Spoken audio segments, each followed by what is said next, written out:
आप सबका स्वागत है हमारी नई वीडियो में। तो आज हम जानेंगे नवरात्रि के नव देवियों के बारे में। तो जुड़े रहिए हमारे साथ। तो शुरू करते हैं नवरात्रि नव देवी जीवन कथा हिंदू धर्म के महत्वपूर्ण त्योहारों में से एक है जो दुर्गा माँ की महाकाव्य कथा के आधार पर है। नवरात्रि का अर्थ होता है 9 रातें और इस त्योहार के दौरान 9 दिनों तक 9 रूपों में प्रकट होने वाली माँ दुर्गा की पूजा की जाती है। ये त्योहार भारत के विभिन्न हिस्सों में विशेष धूमधाम के साथ मनाया जाता है और इसका महत्व धार्मिक और सांस्कृतिक दृष्टि से बहुत अधिक है। नवरात्रि कथा के साथ ही आइए हम जानते हैं कि 9 दिनों में दुर्गा माँ ने कैसे संहार किया और अच्छे का प्रतिष्ठापन किया। पहला दिन शैलपुत्री नवरात्रि का आरंभ पहले दिन शैलपुत्री के रूप में माँ दुर्गा की पूजा के साथ होता है। माँ शैलपुत्री गौरी के रूप में प्रसिद्ध हैं जो हिमालय की पुत्री थी। नवरात्रि के पहले दिन शैलपुत्री के रूप में माँ दुर्गा की पूजा करने का महत्वपूर्ण आदर्श दिया जाता है। माँ शैलपुत्री का नाम शैल यानी पहाड़ के पुत्री के रूप में है क्योंकि वे हिमालय के राजा हिमवंत की पुत्री थी। माँ शैलपुत्री का रूप एक प्राचीन त्रिशूल त्रिदेवी की भगवान शिव के साथ बैठी हुई होती है। उनके पास कांच की माला और कमंडलू होता है। माँ शैलपुत्री के रूप की पूजा करने से भक्तों को जीवन में सुख, समृद्धि और सौभाग्य की प्राप्ति होती है। वे शक्ति की प्रतीक होती हैं और उनकी पूजा से भक्तों को साहस, संयम और शांति का आभास होता है। नवरात्रि के पहले दिन भक्त इस रूप माँ दुर्गा की पूजा करते हैं और विशेष रूप से देवी की माला, कमंडलू और त्रिशूल की पूजा करते हैं। वे माँ शैलपुत्री के आदर्श के अनुसार अपने जीवन को सुखमय और सफल बनाने का संकल्प लेते हैं और उनकी कृपा की प्राप्ति के लिए प्रार्थना करते हैं।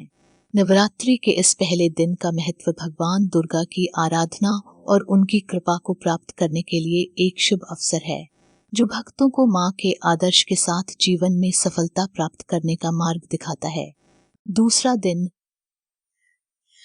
ब्रह्मचारिणी। दूसरे दिन ब्रह्मचारिणी के रूप में माँ दुर्गा की पूजा की जाती है। इस दिन माँ दुर्गा तपस्या करती हैं और अपने उपासकों को ब्रह्मचर्य और साधना का मार्ग दिखाती हैं। दूसरे दिन ब्रह्मचारिणी के रूप में माँ दुर्गा की पूजा करने के साथ भक्तों को ब्रह्मचर्य और साधना की महत्वपूर्ण मान्यता और संदेश भी मिलता है।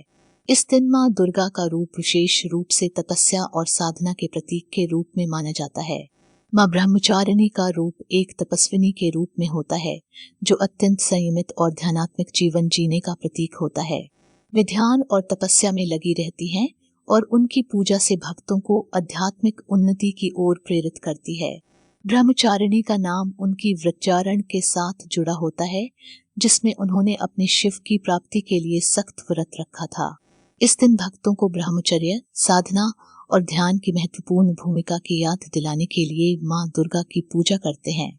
ये दिन भक्तों को आत्मा की शुद्धि और आध्यात्मिक विकास की दिशा में माँ के आदर्श के साथ अपने जीवन में ध्यान और साधना का मार्ग दिखाता है। तीसरा दिन चंद्रघंटा। तीसरे दिन चंद्रघंटा के रूप में माँ दुर्गा की पूजा की जाती है। माँ चंद्रघंटा का रूप चांद की पूर्णिमा की तरह शानदार होता है और वह दुश्मनों को भयभीत करने वाली होती हैं। तीसरे दिन चंद्रघंटा के रूप में माँ दुर्गा की पूजा करने का महत्वपूर्ण आदर्श दिया जाता है। माँ चंद्रघंटा का नाम उनके विशेष रूप से संचालित शानदार रूप के आधार पर है जो कि चांद की पूर्णिमा की तरह सुंदर और प्रकाशमान होता है। माँ चंद्रघंटा का रूप दिखाता है कि माँ दुर्गा के शक्तिशाली स्वरूप को प्रकट करने के साथ ही उनकी शानदार और महाकाव्य धरना की पूजा करने से भक्तों को दुश्मनों से रक्षा मिलती है। माँ चंद्रघंटा का चंद्रमा के साथ जुड़ा होता है इसलिए उन्हें चंद्र की पूर्णिमा की तरह शानदार और प्रकाशमान दिखाया जाता है। माँ चंद्रघंटा की पूजा करने से भक्तों को सशक्त बनाने के लिए शक्ति और साहस की प्राप्ति होती है और वे अपने जीवन में सफलता और सुरक्षा प्राप्त कर सकते हैं। इस दिन की पूजा माँ चंद्रघंटा के आदर्श के साथ भक्तों को दुश्मनों से मुक्ति और सुख शांति की प्राप्ति के लिए प्रेरित करती है। चौथा दिन कूष्मांडा। चौथे दिन कूष्मांडा के रूप में माँ दुर्गा की पूजा की जाती है। माँ कूष्मांडा का रूप उनकी विशेष शक्तियों को प्रकट करता है और वे ब्रह्मांड के निर्माता और संरक्षक का प्रतीक होती हैं। चौथे दिन कूष्मांडा के रूप में माँ दुर्गा की पूजा करने का महत्वपूर्ण आदर्श दिया जाता है। माँ कुष्मांडा का नाम उनके विशेष रूप से संचालित शक्तिशाली स्वरूप के आधार पर है, जो ब्रह्मांड के निर्माता और संरक्षक की प्रतीक होती हैं। मांडा का रूप विशेष रूप से आकाश और पृथ्वी के बीच के क्षेत्र को प्रकट करता है, जिसका सिंबोलिज्म उनकी शक्ति के व्यापकता को दर्शाता है। उनके चरण में 2 शीर्षक होते हैं जो आकाश और पृथ्वी को प्रतिनिधित्व करते हैं। माँ कुष्मांडा की पूजा करने से भक्तों को ब्रह्मांड के संपूर्ण सृजनात्मक और निर्वाचनिक शक्तियों के प्रति आदर्श प्राप्त होता है। वे सृष्टि की माता के रूप में प्रसिद्ध हैं और उनकी पूजा से भक्तों को समृद्धि, सृजनात्मकता और साक्षरता की प्राप्ति होती है।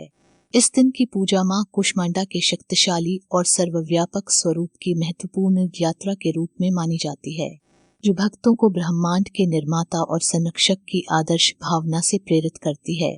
5वां दिन स्कंदमाता। 5वें दिन स्कंदमाता के रूप में माँ दुर्गा की पूजा की जाती है।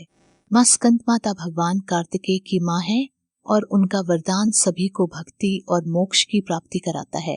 5वें दिन स्कंदमाता के रूप में माँ दुर्गा की पूजा करने का महत्वपूर्ण आदर्श दिया जाता है। माँ स्कंदमाता का नाम भगवान कार्तिकेय स्कंद की माँ के रूप में है और उनके पूजन से भक्तों को भक्ति और मोक्ष की प्राप्ति की कामना की जाती है। माँ स्कंदमाता का रूप एक ध्यानित माँ होता है, जिनके एक हाथ में बेटे भगवान कार्तिकेय को उठाती हैं, जिन्हें वे षड्यंत्र की राक्षस शूर्पणखा से मुक्त करने के लिए बनाई थी। माँ के दूसरे हाथ में अक्षमाला होती है, जो भक्तों को माला का जप करने की प्रेरणा देती है।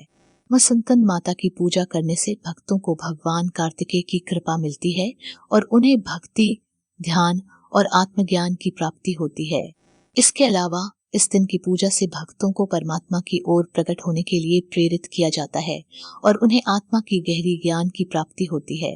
स्कंदमाता की पूजा से भक्तों को भगवान के प्रति भक्ति और श्रद्धा की भावना में भरपूरी उन्नति होती है। 6वां दिन कात्यायनी। 6ठे दिन कात्यायनी के रूप में माँ दुर्गा की पूजा की जाती है। माँ कात्यायनी ब्रह्मचारिणी रूप में प्रकट होती हैं और उन्होंने भगवान कृष्ण के अनुयायी बनने के लिए तपस्या की थी। 6ठे दिन कात्यायनी के रूप में माँ दुर्गा की पूजा के साथ होता है। कात्यायनी का नाम उनके विशेष रूप से संचालित ब्रह्मचारिणी स्वरूप के आधार पर है, जो भगवान कृष्ण के अनुयायी बनने के लिए तपस्या की थी।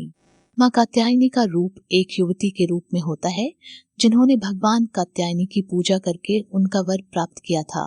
उनका रूप ब्रह्मचारिणी का होता है और वे भगवान कृष्ण के प्रति अपनी पूर्ण भक्ति और साधना में लगी रहती। माँ कात्यायनी की पूजा करने से भक्तों को आत्मा की पवित्रता, भक्ति और साधना की महत्वपूर्ण भूमिका की याद दिलाई जाती है। उनके रूप का ध्यान करके भक्तों को आत्मा के आदर्श की प्राप्ति होती है और वे भगवान के प्रति अपनी भक्ति को गहराई से बढ़ाते हैं। इस दिन की पूजा माँ कात्यायनी के ब्रह्मचारिणी और तपस्या के मार्ग को समझाने के रूप में मानी जाती है, जो भक्तों को आत्मा के आदर्श की ओर प्रेरित करती है। 7वां दिन कालात्री। 7वें दिन कालात्री के रूप में माँ दुर्गा की पूजा की जाती है। माँ कालात्री दुर्गा की सबसे भयंकर रूप होती हैं और उनकी पूजा से भक्तों को भय का अबाध अनुभव होता है। 7वें दिन कालात्री के रूप में माँ दुर्गा की पूजा के साथ होता है। माँ कालात्री का नाम उनके विशेष रूप से संचालित भयंकर स्वरूप के आधार पर है, जो दुश्मनों के पराजय और भक्तों के रक्षक के रूप में प्रसिद्ध हैं। कालात्री का रूप अत्यंत भयानक और उग्र दिखाया जाता है, जिनके हाथ में छुरी होती है और उनकी आंखों में आग का दृश्य होता है। वे दुश्मनों को संकट में डालने के लिए आए के युद्ध करती हैं और उनकी भयभीत करती हैं।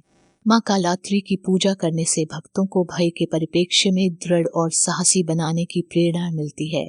वे दुर्गात्मज के इस रूप की कृपा को प्राप्त करते हैं और अपने जीवन में समस्याओं और आपत्तियों का सामना करने के लिए तैयार होते हैं। इसके अलावा कालात्री की पूजा से भक्तों को माँ के प्रति आदर्श भक्ति का भावना में वृद्धि होती है और वे उनके शक्तिशाली स्वरूप की प्राप्ति के लिए प्रेरित होते हैं। 8वां दिन महागौरी। 8वें दिन महागौरी के रूप में माँ दुर्गा की पूजा की जाती है। माँ महागौरी का रूप पावक की तरह पवित्र होता है और उनकी पूजा से भक्तों को पवित्रता का आभास होता है। 8वें दिन महागौरी के रूप में माँ दुर्गा की पूजा के साथ होता है। माँ महागौरी का नाम उनके विशेष रूप से पवित्र और उज्जवल स्वरूप के आधार पर है, जो भक्तों को धार्मिकता, शुद्धता और आत्मा के पवित्रता का महत्वपूर्ण भावना दिलाती है। माँ महागौरी का रूप एक युवती के रूप में होता है और उनके चेहरे पर स्वच्छता और उज्ज्वलता की प्रतीक्षा होती है। वे पावक की तरह पवित्र होती हैं और उनकी पूजा से भक्तों को अपने आत्मा की पवित्रता का एहसास होता है। माँ महागौरी की पूजा करने से भक्तों को आत्मा की शुद्धता और पवित्रता की महत्वपूर्ण भूमिका की याद दिलाई जाती है। उनके रूप का ध्यान करके भक्तों को धार्मिकता की महत्वपूर्ण भावना में वृद्धि होती है और वे अपने जीवन में पवित्रता और आध्यात्मिकता की ओर बढ़ते हैं। इसके अलावा महागौरी की पूजा से भक्तों को माँ के प्रति श्रद्धा और समर्पण की भावना में वृद्धि होती है और वे उनके पवित्र और परिपूर्ण स्वरूप की प्राप्ति के लिए प्रेरित होते हैं। 9वां दिन सिद्धिदात्री। 9वें दिन सिद्धिदात्री के रूप में माँ दुर्गा की पूजा की जाती है। माँ सिद्धिदात्री भक्तों को सिद्धियों की प्राप्ति कराती हैं और उनकी आराधना से भक्तों का जीवन सफलता से भरा होता है। 9वें दिन सिद्धिदात्री के रूप में माँ दुर्गा की पूजा करने का महत्वपूर्ण आदर्श दिया जाता है। माँ सिद्धिदात्री भगवान की प्राप्तियों की देवी हैं और उनकी पूजा से भक्तों को सिद्धियों की प्राप्ति कराती है जो उनके जीवन में सफलता और पूर्णता लाती है। माँ सिद्धिदात्री का रूप आदर्श और सिद्धि का प्रतीक होता है और वे भक्तों को उनके भाग्य में सिद्धियों और सफलता की प्राप्ति करने की प्रेरणा देती हैं। उनके चारण में शंख, चक्र, गदा और पद्म होते हैं जो धर्म, कर्म, योग और ज्ञान के प्रतीक हैं। माँ सिद्धिदात्री की पूजा करने से भक्तों को उनके जीवन में सिद्धियों की प्राप्ति होती है और वे अपने लक्ष्यों को पूरा करने में सफल होते हैं। इसके अलावा सिद्धिदात्री की पूजा से भक्तों को सफलता, प्रगति और पूर्णता की प्राप्ति के लिए प्रेरित किया जाता है और वे अपने जीवन को सफलता से भर देते हैं।